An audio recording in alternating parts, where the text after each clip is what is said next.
नमस्कार दर्शक मित्रों, आपनी साथे हूँ भगवती विशावड़िया। अब तक बुलेटिन में आपनु हार्दिक स्वागत करूँ छूं।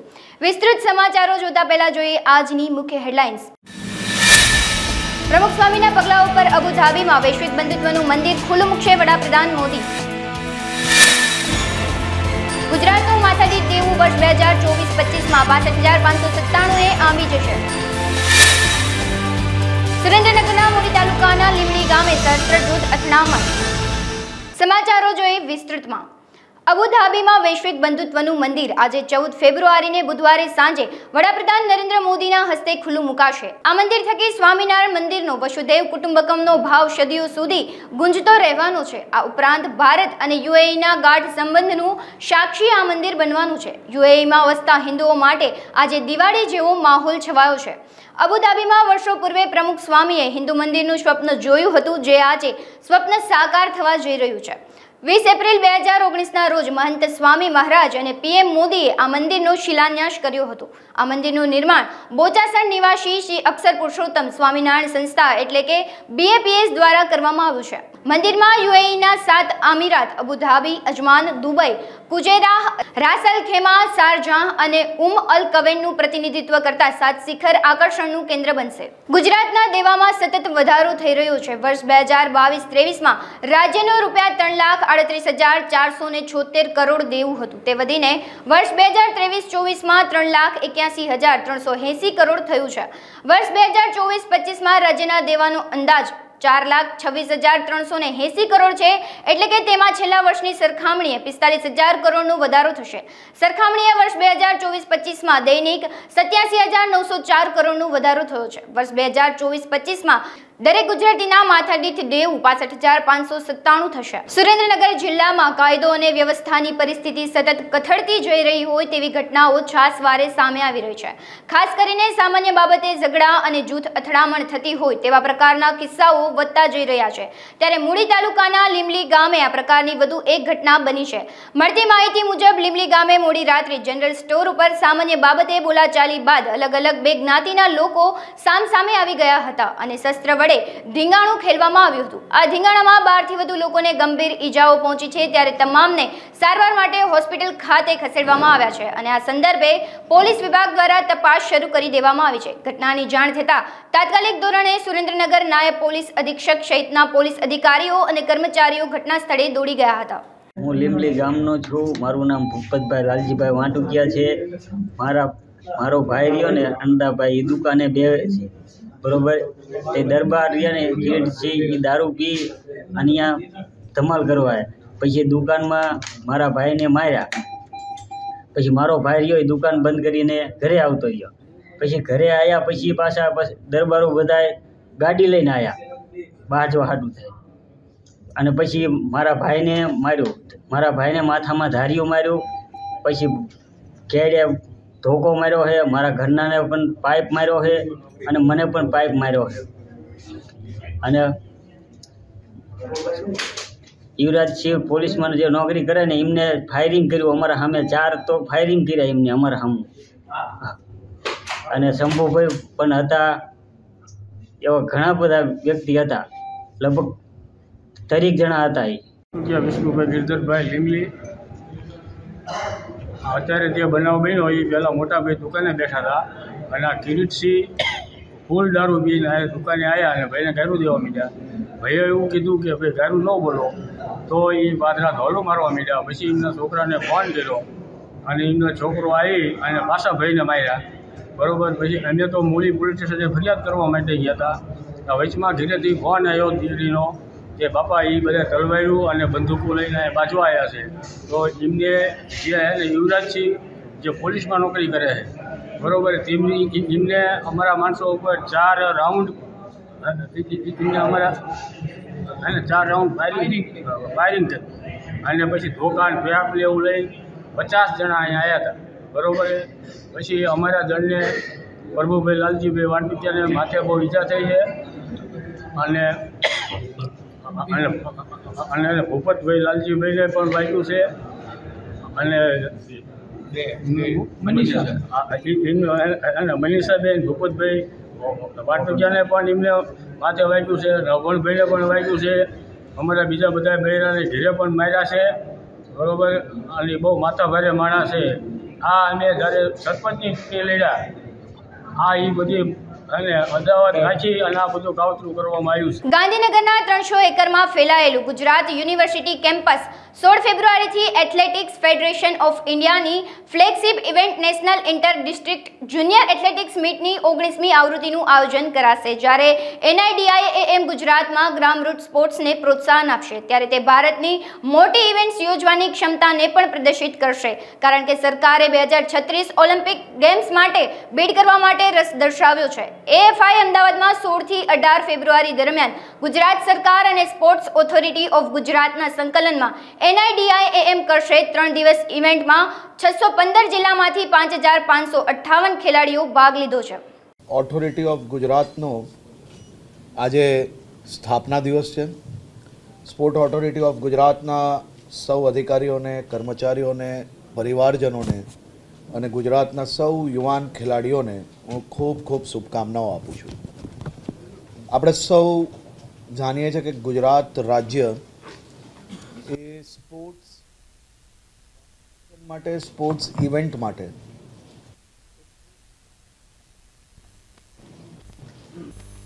ગુજરાત રાજ્ય આ વર્ષે એક ખૂબ જ મહત્ત્વની ટુર્નામેન્ટ હોસ્ટ કરી રહી છે.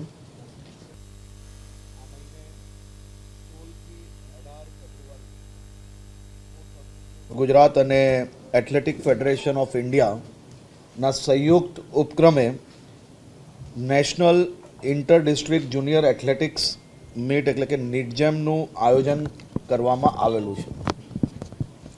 National inter district junior athletics meet એ એથ્લેટિક્સ રમતની રાષ્ટ્રીય કક્ષાએ ટેલેન્ટ આઇડેન્ટિફિકેશન માટેની આ કોમ્પિટિશન આયોજન કરવામાં આવે છે. આ ટેલેન્ટ આઇડેન્ટિફિકેશન કોમ્પિટિશનના માધ્યમથી ભારત દેશને ખૂબ જ મહત્ત્વના પ્લેયર્સો હાસિલ થયા છે. આના માધ્યમથી દેશભરના વિવિધ જિલ્લાઓના અલગ અલગ કાશ્મીરથી લઈને કન્યાકુમારી સુધીના કુલ મલાઈને ભારત દેશના યુવાનોને આ સીધું પ્લેટફોર્મ મળશે અને પ્લેટફોર્મ થકી એ લોકોની ટેલેન્ટને આઈડેન્ટિફાઈ કરીને એસોસિએશન દ્વારા આ પ્લેયર્સને મહત્ત્વનું પ્લેટફોર્મ આવનારા દિવસોમાં પૂરું પાડવામાં આવશે. આ સ્પર્ધામાં ખાસ કરીને running, long jump, high jump, shot put, javelin throw અને મહત્ત્વની બધી જ એથ્લેટિક્સ ઇવેન્ટ આ સ્પર્ધાની અંદર આયોજન કરવામાં આવે છે. આ સ્પર્ધામાં સમગ્ર ભારતમાંથી 616 જિલ્લાઓમાંથી કુલ 5500 જેટલા ખેલાડીઓ ભાગ લેવા ગુજરાત ખાતે પધારવાના છે. જેમાં કોચ, મેનેજર, ટેકનિકલ ટીમ કુલ મળીને એની બી સંખ્યા ખૂબ મોટી છે. એટલે કુલ મળીને 7 થી 7,500 લોકો ગુજરાત ખાતે દેશભરમાંથી સ્પોર્ટ્સ જોડે જોડાયેલા લોકો આપણા ત્યાં મહેમાન બનવાના છે. આ સ્પર્ધામાં વિવિધ રાજ્યોમાંથી આવનાર ખેલાડીઓ માટે રાજ્ય સરકાર દ્વારા તમામ પ્રકારની વ્યવસ્થાઓ કરી લેવામાં આવી છે. ગુજરાત યુનિવર્સિટીના મેદાનમાં મુખ્ય બધી જ ઇવેન્ટો આયોજન કરવામાં આવી છે. સૌ ખેલાડીઓ માટે રહેવાની, આવવા જવાની, જમવાની આ બધી જ વ્યવસ્થાઓ ખૂબ સારી રીતે વિભાગ અને એસોસિએશન દ્વારા સંયુક્ત ઉપક્રમે કરવામાં આવી છે. આ ઇવેન્ટ એ રાજ્ય માટે ખૂબ મહત્ત્વની છે. આ કોમ્પિટિશન થકી રાજ્યના યુવાનોમાં રમતગમત પ્રત્યે વધુ પ્રેરણા પૂરી પાડવામાં આવશે. આનાથી પ્રેરિત થઈને વિદ્યાર્થીઓ રમતગમત જોડે વધુ જોડાય તેનો બી પ્રયત્ન રાજ્ય સરકાર દ્વારા કરવામાં આવી રહ્યો છે.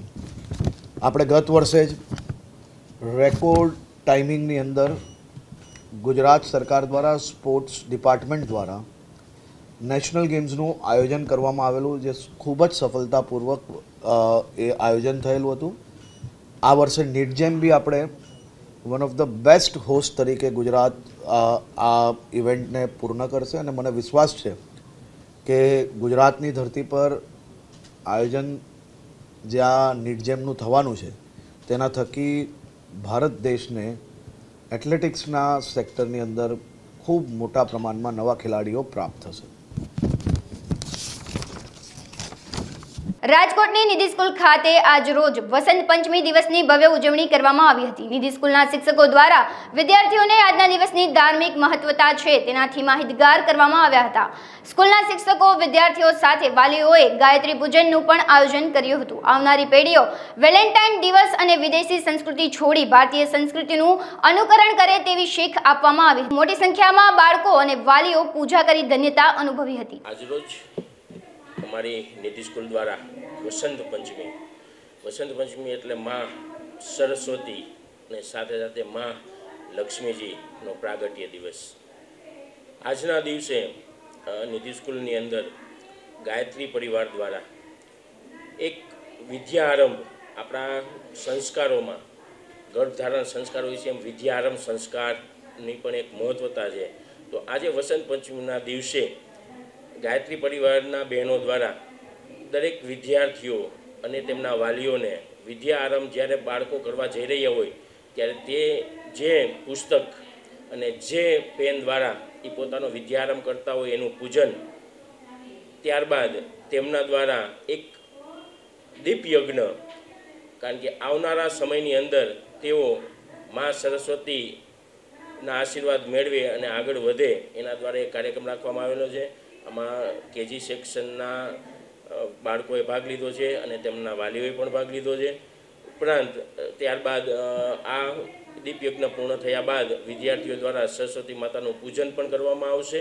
અને ખરેખર વસંત પંચમીની અંદર એનું મહત્ત્વ શું છે અને વસંત પંચમીની અંદર મા સરસ્વતી અને મા લક્ષ્મીજીની આરાધના શા માટે કરવામાં આવે છે તેના વિશે શિક્ષકો દ્વારા વિદ્યાર્થીઓને માર્ગદર્શન આપવામાં આવે. ખરેખર આ ભારતીય સંસ્કૃતિ છે, સનાતન સંસ્કૃતિ છે, એ બહુ પુરાણી સંસ્કૃતિ છે, જેનામાંથી જ ધારો કે શૂન્યનું સર્જન જે થયું છે એ ભારત દ્વારા જ થયેલું છે, સમગ્ર ભારત દ્વારા. અને સંસ્કૃત જ ભારતની જ એવી ભાષા છે જેની અંદરથી અનેક ભાષાઓનું નિર્માણ થયેલું છે. એટલે આ સંસ્કૃતિ આપણા ગૌરવ માટે વાત છે કે આ હિન્દુ જન્મ કે આ હિન્દુસ્તાન ઉપર આપણો જન્મ થયો અને આ સનાતન ધર્મની અંદર આપણે જે જન્મનો લાભ મળ્યો છે, તો એના દ્વારા સમગ્ર વિશ્વને આપણે એક સનાતન ધર્મ દ્વારા એક જ્ઞાન આપીએ, એક સંદેશો આપીએ કે આ સંસ્કૃતિ ખરેખર એક પૂજવાલાયક છે અને આવનારા સમયની અંદર પણ હિન્દુસ્તાન અને હિન્દુ ધર્મ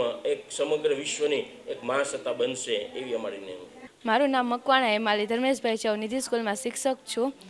વસંત પંચમીના દિવસે અમે અમારી સ્કૂલમાં જે કેજી વિભાગના છે ધોરણમાં એને વસંત પંચમીના દિવસે વર્ણમાળાથી લઈને સંગીત સુધી આપણે જાણીએ છીએ કે સરસ્વતી દેવી વીણાની દેવી એટલે કે કલા અને વિદ્યાની દેવી તરીકે આપણે માનીએ છીએ અને પૂજન પણ કરીએ છીએ. તો અમારી નિજી સ્કૂલ દ્વારા બધાને એવી જ પ્રાર્થના કરે છે કે અમારી સ્કૂલના બધા બાળકો અને માતા સરસ્વતીના આશીર્વાદ હંમેશા સદૈવ બન્યા રહે. બ્રહ્માજીએ જેમ આ સૃષ્ટિની રચના કરી અને વિદ્યાની દેવીએ જે સંગીત અને વિદ્યાર્થી આખા દુનિયાને છે ને શું કહેવાય ઉજાગર કરવામાં આવ્યા, એવી રીતે અમારી નિધિ સ્કૂલના બાળકો પણ આખી દુનિયામાં ઉજાગર થઈ એવી અમારી શુભકામના છીએ. રાજકોટમાં વધુ એક ખાનગી હોસ્પિટલમાં ડોક્ટરની બેદરકારીને લઈ મહિલાનું મૃત્યુ થયાના આક્ષેપો લાગ્યા છે. મૃતકના પિતા દ્વારા જણાવવામાં આવ્યું કે દીકરીને ડિલિવરી અર્થે શહેરની ખાનગી હોસ્પિટલમાં દાખલ કરાઈ હતી. ડોક્ટરો દ્વારા મારી દીકરીના ટાંકા લીધા હતા, પરંતુ તબિયત સારી ન હોવાથી તેઓને અન્ય હોસ્પિટલમાં લઈ જવામાં આવ્યા હતા, જ્યાં તેઓની ટૂંકી સારવાર બાદ મૃત્યુ થયું હતું. આ સમગ્ર બનાવને લઈ ડોક્ટરને પૂછવામાં આવ્યું ત્યારે તબીબ દ્વારા જણાવવામાં આવ્યું હતું કે તમારી દીકરીને હુમલાની અસર થઈ છે. વધુમાં તેઓએ જણાવ્યું હતું કે 30,000 જમા કરાવો, પછી મૃતક મહિલા પાસે જવા દેવામાં આવશે. આ અંગે પરિવારજનોએ યોગ્ય ન્યાયની માંગણી કરી હતી. ઉમેશભાઈ મારું નામ છે, સોલંકી. ઘટના એવી બની સાહેબ કે મારી દીકરીને સોમવારે 11 તારીખે ડિલિવરી માટે લઈ ગયા. એ હોસ્પિટલનું શું નામ છે? સતનામમાં લઈ ગયા. સવારના 10 વાગ્યાથી એડમિટ કરી હતી. સાંજના 5 કે 5:30 વાગે ડિલિવરી થઈ ગઈ સાહેબ. 5:30 વાગે ડિલિવરી થઈ ગઈ.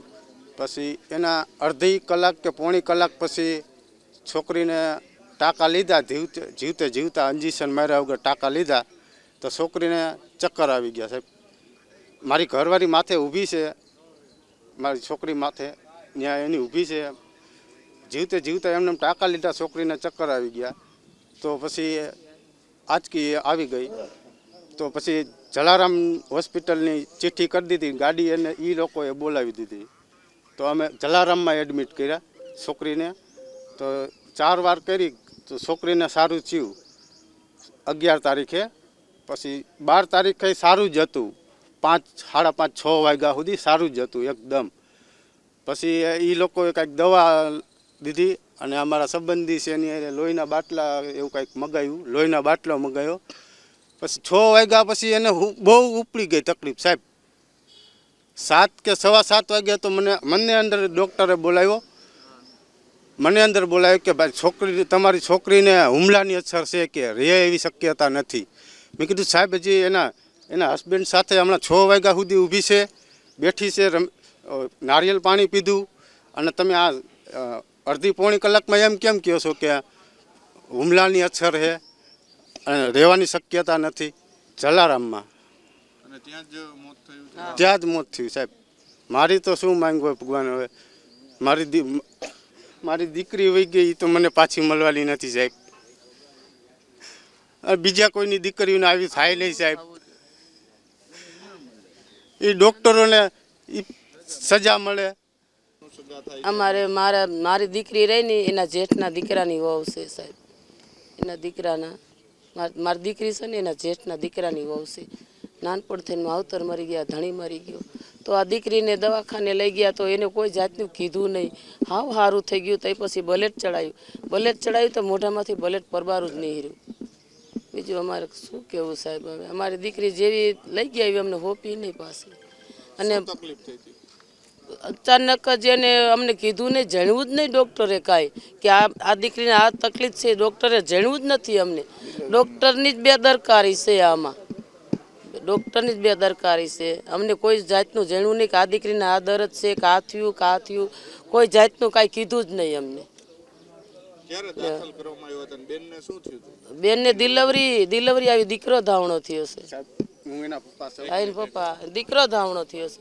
તો ને દીકરો ધાવણો થતા ને કાંઈ નહોતું ને ટાંકા લીધા એને, પણ હજી 6 મહિનાના ટાંકા લીધા એને દીકરીને. ડિલિવરી અમને તો કેવું હતું ને કે આ દીકરી ખમી નહીં કે તો ઉપરથી લઈ લ્યો, તો અમને કેવું જોઈએ. તો એને કાંઈ અમને કીધું નહીં. તો એમને અચાનક અમને દવાખાને બીજે હોપી દીધી. હા, નોર્મલ ડિલિવરી થઈ. સુરતનો હીરા ઉદ્યોગ મંદીના માહોલમાંથી પસાર થઈ રહ્યો છે, ત્યારે વધુ તકલીફમાં ઇન્ડસ્ટ્રી મુકાય તેવી શક્યતા વર્તાઈ રહી છે. 1 માર્ચથી અમેરિકામાં રશિયાના પર પ્રતિબંધ મુકાશે, જેથી સુરતના ઉદ્યોગને અંદાજે 35%નો ફટકો પડશે. મહત્વની વાત એ છે કે રશિયા અને યુક્રેન વચ્ચે જે યુદ્ધ ચાલી રહ્યું છે તેને લઈને રશિયન ડાયમંડ પર G7ના દેશો દ્વારા પ્રતિબંધ મૂકવામાં આવ્યો છે. ગુજરાતના સુરતમાં મોટાભાગે જે હીરા તૈયાર થાય છે તે રશિયાની માઇનિંગ કંપની અલ્જોરા પાસેથી ખરીદવામાં આવે છે. G7ના દેશો દ્વારા નાની સાઇઝના હીરા ખરીદવા નહીં આવતા ડાયમંડ ઉદ્યોગ મુશ્કેલીમાં મુકાયો છે. રશિયા અને યુક્રેનના યુદ્ધ પછી અમેરિકાએ અને G7ના દેશોએ રશિયા પર ઘણા આર્થિક પ્રતિબંધો લાદ્યા છે. રશિયાની અંદર અલ્જોરા કંપની રફ ડાયમંડનું ઉત્પાદન કરે છે અને એમાંથી 29% જેટલો હિસ્સો આપણે ભારતની અંદર ઇમ્પોર્ટ કરતા હોઈએ છીએ. 2 મહિના પહેલાં G7 દેશોએ જ્યારે સુરતની મુલાકાત લીધેલી ત્યારે એમને પરિસ્થિતિની આપણે બધી વાત પણ કરેલી કે ભાઈ જો તમે રશિયન રફ ઉપર પ્રતિબંધો મૂકશો તો ભારતની ખાસ કરીને ગુજરાતની સુરતની ડાયમંડ ઇન્ડસ્ટ્રીને ઘણા મોટા પ્રોબ્લેમો ક્રિએટ થશે. કારણ કે રશિયાથી જે પટલી સાઇઝનો માલ આવે છે એટલો માલ બીજી કોઈ માઇનિંગમાં નીકળતો નથી અને એની ઉપર લાખો રત્ન કલાકારો પોતાનું જીવન નિર્વાહ ચલાવતા હોય છે. આ બાબતને ધ્યાનમાં રાખીને થોડું પોઝિટિવ નિર્ણય લીધેલો કે પટલી સાઇઝના માલોને ઇમ્પોર્ટ કરવા માટેની છૂટી આપશું, પણ જે જાડી સાઇઝના માલો એને ઇમ્પોર્ટ નહીં કરી શકો. હવે 1 માર્ચથી જે કાંઈ G7 ને અમેરિકા દ્વારા નિર્ણય લેવામાં આવી રહ્યો છે કે હવે રશિયાનું કોઈ પણ માલ ખરીદી અને કટ એન્ડ પોલિશ કરશે તો એની ખરીદી પણ નહીં કરાય. આ એક મોટી સમસ્યા ઊભી થશે. બીજું એ લોકો એવું હોય ત્યારે ટ્રેકિંગ માટે એક સિસ્ટમ ગોઠવી છે કે જે કંઈ રફ જે માઇનિંગમાંથી નીકળે જે ખરીદી કરે એની અંદર તમારે ઓરિજિનલ ગુડ્સ એટલે જે માઇનિંગના નામ સાથે નીકળેલો એ તમારે લખવું ફરજિયાત થશે. આપણે જોઈએ છીએ કે ડીટીસી ડાયમંડ ટ્રેડિંગ કંપની પણ પોતાની એક માઇન નથી, ઘણી માઇનો છે. એ તમામ માઇનિંગનો માલ ભેગો કરીને એ માર્કેટમાં મિક્સ ગુડ તરીકે વેચતા હોય છે. એ રીતના સાઉથ આફ્રિકાના બાકીના આફ્રિકન ખંડને અલગ અલગ કન્ટ્રીમાંથી જે કંઈ માલ નીકળે છે એમનું ધીરે ઓપ્શનના માધ્યમથી નાની નાની માઇનરો બધા માલ ભેગો કરી એને સેલ કરતા હોય છે. એમાં પણ મિક્સ ગુડ તરીકે લખાતું હોય છે. પરંતુ આ નવા નિયમના આધાર ઉપર 1 માર્ચ પછી તમારે 100% જે માલ જે માઇનિંગનો છે એ જ લખવું પડશે, જેના કારણે ટ્રેડિંગ સાથે સંકળાયેલા લોકોને પણ મુશ્કેલી ઊભી થશે, નાના માઇનરોને પણ પ્રોબ્લેમ ક્રિએટ થવાના છે. આ બધી જ બાબતોને ધ્યાનમાં રાખીને એકંદરે જોઈએ તો આ પ્રતિબંધના કારણે આવતા દિવસોની અંદર સુરત ડાયમંડ ઇન્ડસ્ટ્રીની ખૂબ મોટી નેગેટિવ ઇમ્પેક્ટ ઊભી થશે એવું અત્યારે અમે માની રહ્યા છીએ. કેટલો ટકા પ્રતિબંધના કારણે સુરત? ઘણા સમયથી હીરા ઉદ્યોગની અંદર મંદીનો માહોલ છે. યુક્રેન અને રશિયાના વોરના કારણે ઘણી બધી સાઇડ ઇફેક્ટ આપણા ડાયમંડ ઇન્ડસ્ટ્રીઝને પડી હતી. ત્યારે એક વધુ માઠા સમાચાર હીરા ઉદ્યોગ માટે સંભળાઈ રહ્યા છે, જેના કારણે 35% આપણી સુરતની ડાયમંડ ઇન્ડસ્ટ્રીઝને ફટકો પડે એમ છે. ઓપેક્ટ જે એક ઇન્ટરનેશનલ સંગઠન છે, ઓપેક્ટે આપણી ડાયમંડ ઇન્ડસ્ટ્રીઝના 1 કેરેટથી વધુ 1 માર્ચથી રશિયન ડાયમંડ ઉપર પ્રતિબંધ લગાડવા જઈ રહી છે. તો આના કારણે અસંખ્ય રત્ન કલાકારો બેરોજગાર બને એવી અમને આશંકા છે.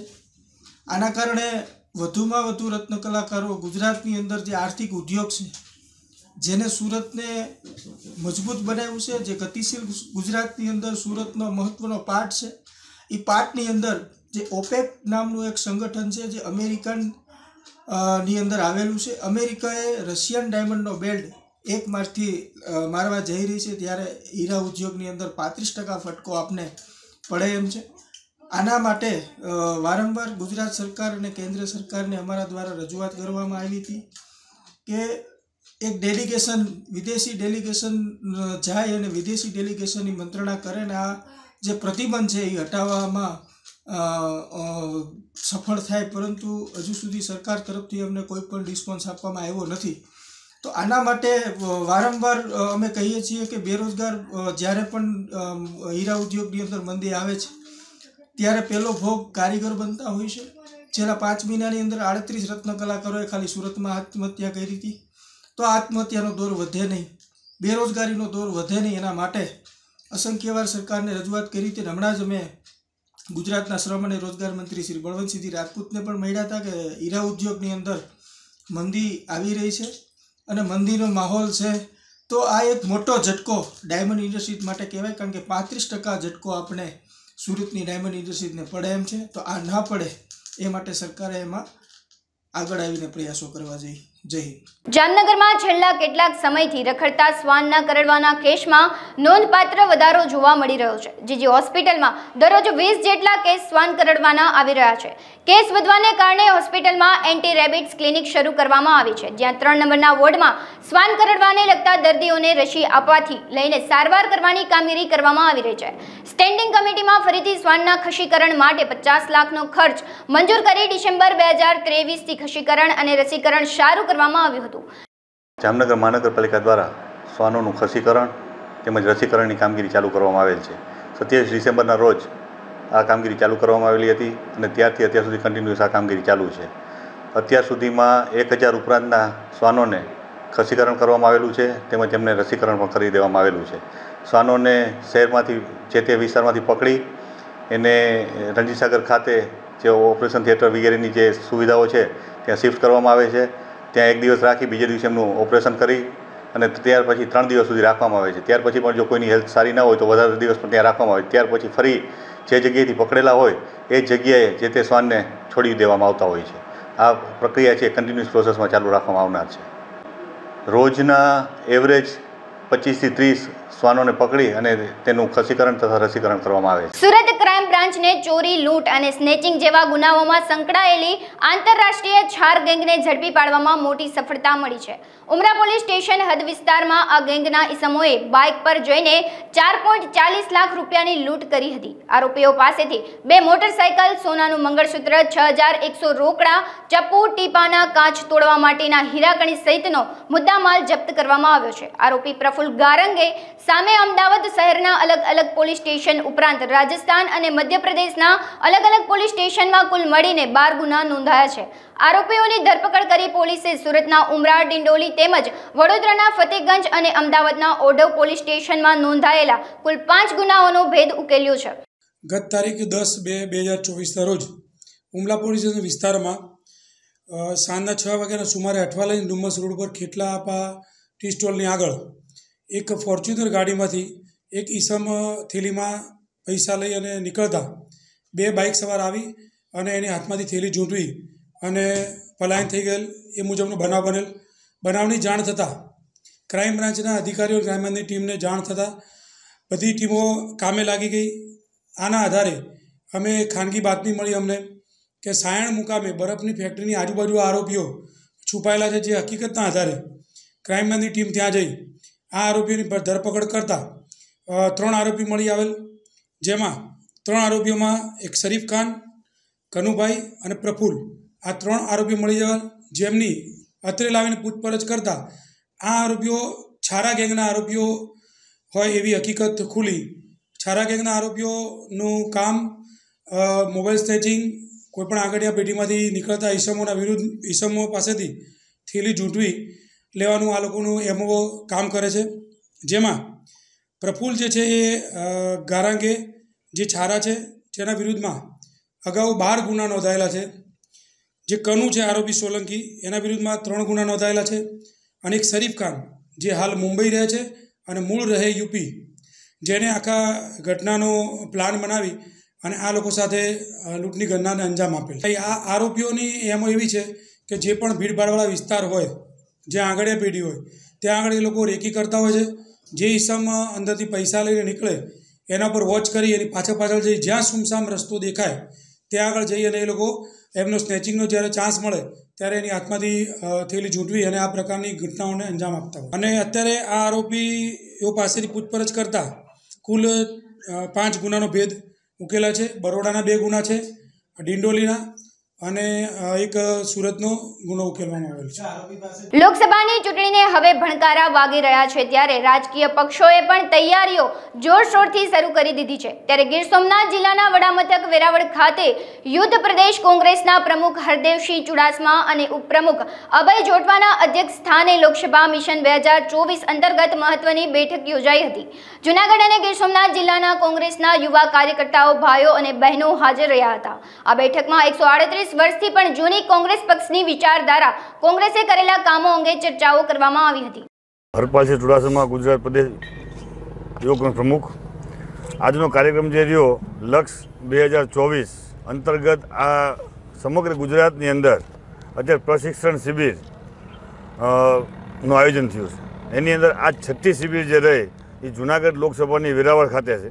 અને પ્રશિક્ષણ શિબિરનો હેતુ જે રહ્યો યુવક કોંગ્રેસના જે નવી કેડર જે રહે, નવી ટીમ જે રહે, એને કોંગ્રેસનો ઇતિહાસ અને આવતા દિવસોની સામે શું ચેલેન્જ છે કોંગ્રેસ સામે એનું પૂરેપૂરું શિક્ષણ મળી રહે અને કાર્યકર્તાની કેડર એક તૈયાર થાય એના માટેનો હેતુ છે. અને સમગ્ર ગુજરાતની અંદર અને આખા દેશની અંદર સમગ્ર ગુજરાતમાં 156 સીટ જે ગુજરાતની જનતાએ આપી અને 300 ઉપર સીટ જે એનડીએને આપી, છતાં પણ એ સીટો આપવાવાળા મોટો વર્ગ જો કોઈ હોય તો એ આ દેશના યુવાનો હતા. એને 2 કરોડ રોજગારીની વાત હોય, ખેડૂતોના આ જે ખસ્તા હાલ થયા છે, મહિલાઓની સુરક્ષા, આ તમામ મુદ્દાને લઈ આવતા દિવસોની અંદર યુવક કોંગ્રેસની ટીમ જે રહી સમગ્ર ગુજરાતના બૂથની અંદર જઈ, ગામે ગામ જઈ, શહેરોની અંદર વોર્ડમાં જઈ અને સડક ઉપર સંગ્રામ કરવાનું કામ કરશે. અને એ માટે અમે આખી કેડરને જે રીતે તૈયાર કરી રહ્યા છીએ એનું શિક્ષણ અત્યારે ચાલી રહ્યું છે. ખાસ નીતિની અંદર અમારા સૌના આદરણીય નેતા રાહુલ ગાંધીજીએ જે 5 ન્યાયની વાત કરી છે, ચાહે યુવાનોનો ન્યાય હોય, ચાહે સામાજિક ન્યાયની વાત હોય, આ તમામ 5 ન્યાયને લઈ અને યુવક કોંગ્રેસની ટીમ સમગ્ર ગુજરાતની અંદર જનતા સુધી જશે અને લોકોને સમજાવશે કે તમે તમારા હકની વાત કરો, યુવાનો પોતાની રોજગારીની વાત કરે, ખેડૂતો પોતાના દેવા માફીની વાત કરે, મહિલા પોતાની સુરક્ષાની વાત કરે, અને આ વાતને લઈ અને અમે આપણે ગુજરાતના ગામડે ગામડે જવાના છીએ। વેરાવળ મુકામે ડિવાઇન રિસોર્ટ ખાતે જૂનાગઢ લોકસભા, ગીર સોમનાથ અને જૂનાગઢમાં આવતી તમામ વિધાનસભાના અમારા યુથ કોંગ્રેસના કાર્યકરો અને જે પ્રદેશના હોદ્દેદારો છે એમની વિશેષ ઉપસ્થિતિમાં એક ટ્રેનિંગ પ્રોગ્રામનું આયોજન કરવામાં આવ્યું હતું, જેમાં અમારા પ્રમુખ પ્રદેશના હરપાલભાઈ ચુડાસમા હાજર રહ્યા હતા, સાથે હું અભય જોટવા પણ હાજર રહ્યો અને જે આવનારી લોકસભા છે લક્ષ્ય 2024 રાખી અને અમારું ટ્રેનિંગ પ્રોગ્રામનું આખું શીર્ષક છે અને તે નામ પ્રમાણે જ જે યુવાનોને આકર્ષવા માટે કે ભાઈ આ કોંગ્રેસ છે જે ગાંધીના વિચારોથી ચાલે છે અને તેમાં જે ભ્રમ ફેલાવવામાં આવે છે, જે વહેમ ઊભો કરવામાં આવ્યો છે એને દૂર કરવા માટે આ પ્રશિક્ષણ વર્ગ ચાલે છે, જેમાં યુવાનોને જે કોંગ્રેસે કાર્યો કર્યા છે એ હાલ 70 વર્ષ નહીં પણ અમારે જે 138 વર્ષ જૂની પાર્ટી છે એટલે આઝાદી પહેલાંનો પણ જે અમારો ભવ્ય ભૂતકાળ છે એને પણ માર્ગદર્શન અને એમની પણ જાણકારી આજે યુવાનોને આપવામાં આવશે। સાથે સાથે જે યુવાનો આજે આવવાના છે એમને હવે પછીના સમયમાં નવા મતદારો જે 18+ જે પહેલી વખત મતદાન કરવા જઈ રહ્યા છે તેમની પાસે ખાસ જશે અને તેમને જે રાજીવ ગાંધીએ મતાધિકાર આપ્યો છે તેનો એમને ઉપયોગ કરવામાં અને દેશના ભવિષ્યમાં સારું રહે, ઉજ્જવળ રહે તેના માટે ઉપયોગ કરવા માટે કોંગ્રેસને મત આપે તેના માટે વિનંતી કરવા જશે। જે વારંવાર એવી અફવાઓ ઉડતી રહી છે, વેરાવળ નહીં આખા ગુજરાતમાં અને આખા ભારતમાં આવી વાતો ઉપજાવેલી હોય છે, પણ મોટા ભાગે આવી વાતો છે એ જે તે અમારા કાર્યકરોનું મનોબળ તોડવા માટે જ એન કેન પ્રકારે બીજેપીના મીડિયા વર્ગ ફેલાવતા હોય છે એવું મારા કહેવામાં છે। બાકી એવું બિલકુલ નથી, કારણ કે આજે તમે યુવાનોની તમે સંખ્યા જોઈ હશે તો કોંગ્રેસ ભૂતકાળે હતી, આજે છે ને કોંગ્રેસ જ ભવિષ્ય છે એની હું ખાતરી આપી શકું। સુરતના એક યુવાનનો રેડિયોને લઈને અદ્ભુત શોખ સામે આવ્યો છે। શહેરના ઉધના દરવાજા પાસે રહેતા ધવલ ભંડેરી પાસે 1940 થી લઈને આજ દિન સુધીના રેડિયો સંગ્રહી રાખ્યા છે, જેમાંથી ઘણા રેડિયો હાલ પણ ચાલુ કન્ડિશનમાં છે। આ બાબતે ધવલ ભંડેરીએ જણાવ્યું હતું કે આજના જમાના પણ ગામડાઓમાં રેડિયોનું ચલણ ખૂબ વધારે જોવા મળી રહ્યું છે। એક સાથે મોટા સમુદાયને રેડિયો સાંકળી રાખે છે। તેની પાસે National, Panasonic, Murphy, Philips, Garrard, Sanyo જેવા કંપનીના 1940 થી અત્યાર સુધીના રેડિયો છે તથા 10 થી 15 રેડિયો મેડ ઇન ઇન્ડિયા અને અન્ય વિદેશી બનાવટોના લાખો રૂપિયાના રેડિયોનું કલેક્શન છે। આજે આપણા દેશના વડાપ્રધાન નરેન્દ્ર મોદી પણ મહિનાના છેલ્લા રવિવારને સમગ્ર દેશને રેડિયો મારફતે જ મન કી બાત કહે છે, એટલે આજે રેડિયોનું ચલણ, રિપીટ કરું છું, એટલે આજે પણ રેડિયોનું ચલણ ખૂબ જ જોવા મળી રહ્યું છે। જી, મારું નામ ધવલ ભંડારી, રહું ઉધના દરવાજા અને મને એક રેડિયોનો ઘણો મોટો શોખ છે, જેથી મારી પાસે એ 150 જેવા રેડિયો સંગ્રહિત કરેલા છે। આજના યુગે પણ રેડિયોનું મહત્ત્વ એવું છે કે આપણા જે વડાપ્રધાન શ્રી નરેન્દ્ર મોદી સાહેબ અત્યારે પણ મન કી બાત જે કરી રહ્યા છે રેડિયોના આધારે કર્યા છે, જેથી ગામડાના લોકો, શહેરના લોકો એક સાથે બેસીને અમને સાંભળી શકીએ। જ્યારે આજના ઝડપી યુગમાં મોબાઈલનો જે જમાનો છે તેમાં બધા અંતર્ગત અલગ અલગ રહીને બેસે છે, જેમાં રેડિયોનું મહત્ત્વ ઘટવા લાગ્યું છે। એના કારણે હું રેડિયોનો સંગ્રહ આગળ વધારીશ અને 150 થી વધારી હું સંગ્રહ કરીશ, એ મારે આગ્રહ છે। કેટલા જૂનો રેડિયો, ક્યાંથી ક્યાં? મારી પાસેથી 1940 થી લઈને હમણાં સુધીના ટોટલી રેડિયા બધા સંગ્રહિત કર્યા છે। એમાં અડધા ઉપરના ભાગ મેં મેન્ટેનન્સ કરીને ચાલુ રાખેલા છે અને અડધા ચાલુ કરવાની પ્રયત્ન કરીશ। કઈ રીતે તમે મેન્ટેનન્સ કરો છો, ખાસ કરીને જૂના છે એટલે? હું 15 દિવસે એમની કાર્યરત કરું છું। જે પ્રોબ્લેમ આવે છે તો હું જાતે જ બધું બનાવી દઉં છું અને નાના રેડિયો પણ 2-3થી હું ચાલુ કરી દઉં છું। કયા કયા પ્રકારના રેડિયો છે? મારી પાસે ગેરાટના રેડિયો છે, ફિલિપ્સના રેડિયો છે, મર્ફીના રેડિયો છે, એવા અલગ અલગ પ્રકારના 10 થી 15 અલગ અલગ કંપનીના રેડિયો અવેલેબલમાં છે। હાલ સમાચારોમાં બસ આટલું જ। વધુ સમાચારો જોવા માટે તમે જોતા રહો અબ તક। નમસ્કાર।